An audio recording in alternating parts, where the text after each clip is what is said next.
8 बज रहे थे। मीरा, शिवानी और रुचि एक दूसरे से 2-2 सीट के डिफरेंस में बैठी बीच बीच में एक दूसरे को देखकर हम सब दिखा रही थी। लेकिन इन्हें नहीं पता था कि कोई था जो इन तीनों की इस हरकत को बड़े ध्यान से देख रहा था। टीटी तीनों की टिकट चेक करके जा चुका था। शिवानी को उसकी नजरें भी सस्पिशियस लग रही थी। कोटा आने से पहले ट्रेन किसी छोटे से स्टेशन पर बस 1 मिनट के लिए रुकी और वहां से 2 पुलिस वाले चढ़े। इनमें से एक हवलदार था, दूसरा सब इंस्पेक्टर। ये लोग सबके बैग चेक कर रहे थे। रुचि की नजर सबसे पहले उधर गई। बैग दिखाइए। हेलो, बैग ओपन करिए मैडम। रुचि साइड लोअर बर्थ पे थी। दिन का टाइम था, इसलिए ऊपर एक आंटी थी जो नीचे ही आकर बैठी थी। शिवानी को उसके आगे टॉप बर्थ मिली थी, इसलिए वो साइड में बैठी थी और मीरा रुचि के सामने ही विंडो सीट पर बैठी हुई थी। मीरा को तो कोई खास फिक्र नहीं थी, इसलिए वो मस्त खिड़की से बाहर झांकती रास्ता एंजॉय कर रही थी। पर शिवानी और रुचि के चेहरे पर टेंशन दिखने लगी। शिवानी ज्यादा परेशान थी क्योंकि उसकी हैंडबैग में गन थी। रुचि इसलिए टेंशन में थी कि उसका पिट्ठू बैग बिल्कुल खाली था। पुलिस रुचि के पास पहुंचने वाली थी कि एक आदमी आया और उसने अपने बैग से 2 शर्ट्स और एक अंडरवेयर निकालकर उसको दे दिया। रुचि हैरानी से उसको देखने लगी। आदमी ने कोई रिस्पॉन्स नहीं दिया। वो धीरे से शिवानी की तरफ आया और उसके कान में फुसफुसा के बोला, जल्दी से गन बैग में डाल दे, तेरे पास ही आने वाले हैं। रुचि ने भी झिनुक के उसकी तरफ देखा। बाकी साथ बैठे लोग अपने अपने मोबाइल में बिजी थे। 4 में से 3 के कान में तो हेडफोन ठुसे हुए थे। शिवानी ने बिना किसी हुज्जत के गन उस आदमी के बैग में डाल दी। अब वो वापस आगे आया और मीरा की तरफ गया। मीरा सुध-बुध खोकर खिड़की से बाहर देख रही थी। उसने मीरा की सीट के नीचे कुछ रखा और वही साथ में खाली सीट पर बैठ गया। शिवानी टेंशन से अपने नाखून चबाने लगी। बैग खोलिए प्लीज, आईडी दिखाइए। गन तो चली गई थी, पर शिवानी अब भी टेंशन में थी। उसको डर था कि अगर पुलिस ने मीरा और फिर उसका सूटकेस खाली देखा तो पंगा हो जाएगा। 2 लड़कियां अकेली अकेली मुंबई जाती, पर दोनों का सूटकेस खाली होना किसी को भी सस्पिशियस कर सकता था। शिवानी ने सोचा कि सूटकेस को अंदर कहीं छुपाकर कर जाऊंगी कि ये मेरा है। उसने जैसे ही सीट के नीचे हाथ डाला तो उसे सूटकेस गायब मिला। इतना सुंदर नया नया ट्रॉली बैग किसी ने लालच में चुरा तो नहीं लिया, पर दिल्ली से अब तक ट्रेन तो कहीं रुकी ही नहीं थी। शिवानी खुद भी एक पल के लिए भी नहीं सोई थी। रुचि अलर्ट हो गई। पुलिस वाले उसके पास आए। सब इंस्पेक्टर बोला, गुड़िया किसके साथ हो तुम? चलो बैग दिखाओ। उसने अपना बैग आगे कर दिया, पर कुछ नहीं बोली। साथ में कौन है? तभी पीछे से आवाज आई, ओए भोसड़ी के, कैसा है बे तू? पुलिस जैसे ही घूमा तो उसे राकेश खड़ा दिखा। उसने राकेश को पहचानने की बहुत कोशिश की, पर पहचान में नहीं आया। राकेश ने उसकी नेम प्लेट पढ़ी। इसका नाम मनोज सिंह था। अरे सॉरी, मुझे लगा मेरा दोस्त है। अच्छा, तो ये कौन सा तरीका होता है दोस्त से बात करने का? नाम बताओ अपना, आईडी दिखाओ, टिकट दिखाओ। पुलिस वाले का ध्यान रुचि से हट गया। राकेश ने सबसे पहले अपनी आईडी दिखाई। ओह, तुम भी पुलिस में हो? अरे तभी तो धोखा हुआ। मुझे लगा मेरा बैचमेट है, जिसके साथ मैंने ट्रेनिंग ली थी बागपत में। अरे नहीं यार, मेरी ट्रेनिंग तो दिल्ली में हुई थी। तुम कहाँ पोस्टेड हो? भाई मेरी नौकरी तो नोएडा में लगी है। दिल्ली पुलिस में ज्वाइन नहीं हो पाया, लेकिन यूपी पुलिस में भर्ती मिल गई। हवलदार, तुम आगे चेक करो, मैं आता हूँ। अरे इससे मिलो, मेरी छोटी बहन है। राकेश ने जैसे मीरा की तरफ इशारा किया।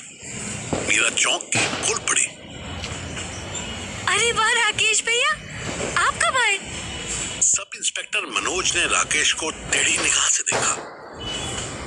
अरे इसका इलाज चल रहा है, दिमाग ठिकाने पर नहीं रहता। बहुत गलत हुआ था बेचारी के साथ। सुबह से साथ लिए बैठा हूँ, पर देखो तो।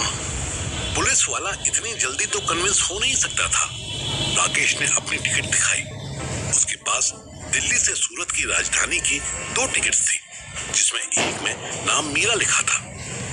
मीरा ने रुचि की तरफ देखा तो रुचि ने बस मुंह पे उंगली रख दी। वो समझ गई कि उसे कुछ नहीं बोलना था। थोड़ी देर सो जाओ बहन, तुम्हारी तबीयत ठीक नहीं लग रही। पुलिस वाले ने सीट के नीचे झांक कर देखा तो 2 चमचमाते नए सूटकेस दिखाई दिए। राकेश चुपचाप शिवानी का सूटकेस भी उठा लाया था। पुलिस वाले ने सूटकेस की तरफ देखा, फिर राकेश को देखा। खाली है भाई, रुको दिखाता हूँ। राकेश ने येलो वाला सूटकेस निकाला। उसे उम्मीद थी कि इसमें कोई लॉक नहीं लगा होगा, और वही हुआ।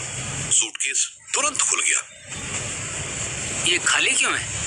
अरे इसको अच्छे लग गए तो जिद करने लगी कि बॉम्बे तभी जाऊंगी जब मुझे ये दिलाओगे। ओह, तो तुम ड्यूटी छोड़ कर जा रहे हो? हाँ भाई, मासी रहती है उधर, उन्हीं के यहाँ छोड़ाऊंगा। अरे उधर रहेगी तो नजर भी रख लेगी, और यहाँ तो मैं ड्यूटी करूँ या। तभी हवलदार चिल्लाया, सर जी, ये इनके पास सामान और आईडी दोनों नहीं है। रुक यार, देखूं क्या हो गया। पुलिस वाला एक रो पीछे गया तो हवलदार शिवानी की तरफ इशारा कर रहा था। राकेश ने मीरा को शांति से बैठने के लिए कहा और खुद ध्यान से सुनने लगा। पुलिस वाले को राकेश की बात पर भरोसा हो गया था, वरना वो उसकी टिकट का सीट नंबर ही देख लेता तो समझ जाता कि राकेश झूठ बोल रहा था। थोड़ी देर तक शिवानी की तरफ से बहस की आवाज आती रही। शिवानी के पास सिर्फ टिकट थी, ना कोई सामान था और ना उसकी आईडी थी। हम आपको बता रहे हैं ना, हमारा सामान चोरी हो गया है, इसलिए बिना सामान के। मैं भी तो आपसे वही पूछ रहा हूँ मैडम, सामान चोरी हुआ तो पुलिस रिपोर्ट करवाई कि नहीं? हाँ, जैसे आप लोग कहते ही रिपोर्ट लिख लेते। वैसे भी ट्रेन छूटी जा रही थी और बैग में कोई बहुत जरूरी सामान नहीं था। आपकी बात पे यकीन करना मुश्किल हो रहा है। आपको हमारे साथ थाने चलना पड़ेगा। अजीब जबरदस्ती है आपकी। जब हमारे पास वैलिड टिकट है, ऊपर से हमने कोई क्राइम भी नहीं किया, तो आप क्यों हमें ले जाना चाहते हैं? मैडम जी, एक लड़की ने अलीगढ़ से पहले चलती ट्रेन से एक आदमी को फेंक दिया। उसी चक्कर में तफ्तीश चल रही है। आप परेशान मत हो। अगर आप निर्दोष हैं तो फिर चिंता की क्या बात। मैं खुद आपकी टिकट करवाऊंगा मुंबई राजधानी से। बात वो नहीं है, हमारे पास मोबाइल भी नहीं है और मेरी बहन वहाँ मुंबई में मेरा वेट कर रही होगी। मैं उसको इन्फॉर्म भी नहीं कर पाऊंगी। अरे हाँ, आपने बताया कि आपके सामान के साथ साथ मोबाइल भी चला गया। ये तो बहुत बुरा हुआ, पर आप फिक्र मत करो, राजस्थान पुलिस आपके साथ है। आप अपनी सिस्टर का नंबर दे दो, हम उसे फोन करके इन्फॉर्म कर देंगे। अब तो ठीक है। शिवानी सोचने लगी, एक झूठ के बाद दूसरा झूठ। वो इस जाल में फंसती जा रही थी। नहीं, हमें उसका नंबर याद नहीं। फिर होता भी तो हम अपनी छुटकी का नंबर आपको नहीं देते। और आखिरी बात, आपको लेडीज पुलिस के साथ आना चाहिए था। हम ऐसे किसी जेंट्स पर भरोसा नहीं कर सकते। वैसे भी इतने कांड हो रहे हैं देश में, जेंट्स पर भरोसा ही नहीं रहा। ये तो वैलिड पॉइंट है आपका। रुकिए, कोटा में आपके स्वागत के लिए लेडीज पुलिस होगी। आप खुश? इसमें खुश होने वाली कौन सी बात है? एक तो हम अकेले सफर कर रहे हैं, ऊपर से हमारा सारा सामान चोरी हो गया, हमारा मोबाइल खो गया, जिस पर हमें मुंबई जाना है और अब वहां भी नहीं जाने दे रहे। सिर्फ इसलिए कि आपको लगता है कि हमने किसी को ट्रेन से फेंक दिया है।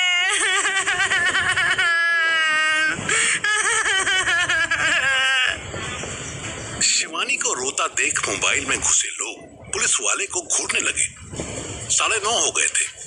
कोटा आने में ज्यादा समय बाकी नहीं रह गया था। बाकी पैसेंजर्स ने रोती हुई लड़की की तरफ से वकालत करनी शुरू कर दी। मनोज के हाथ से सिचुएशन बाहर जा रही थी। तभी राकेश उसके पास पहुंचा और धीरे से कान में फुसफुसाया, तुम वर्दी में हो इसलिए लोग गुनगुना रहे हैं। तुम एक काम करो, तुम आगे जाओ, टिकट विकेट देखो, तब तक हम इस पर नजर रखते हैं। जिस लड़की की तुम बात कर रहे हो उसकी खबर हमारे थाने में भी आई थी, फिक्र मत करो।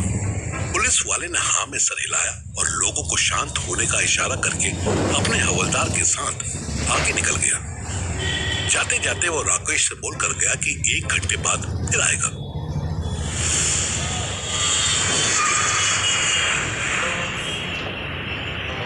शिवानी पुलिस की नजर में आ चुकी थी और उधर मनु सुबह 9 बजे मुंबई पहुंच चुका था। यहां से उसे सीधे आर्थर रोड जेल जाना था।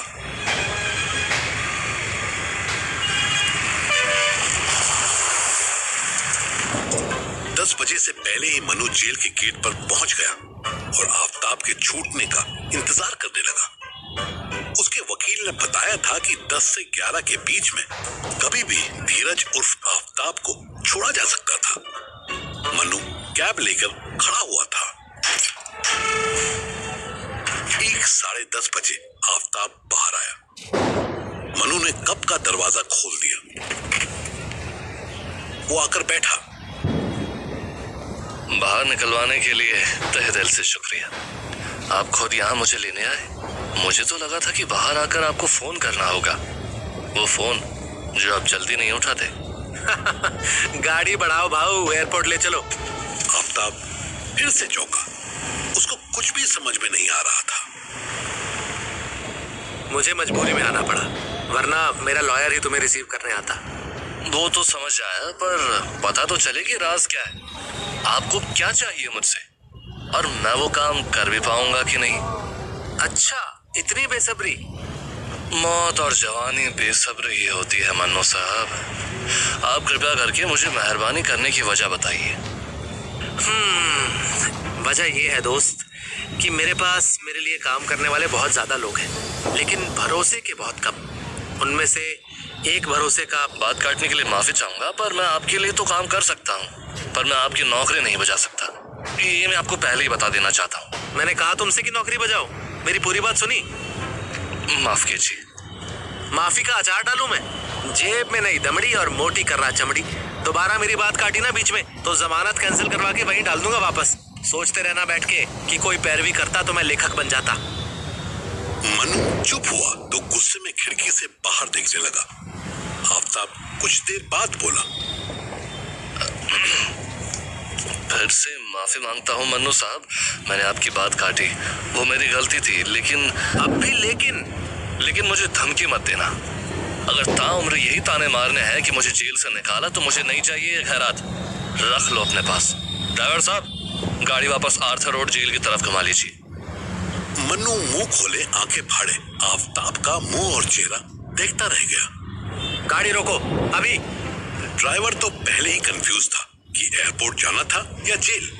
उसने तीसरा ऑप्शन चुना और तुरंत ब्रेक लगा दिए।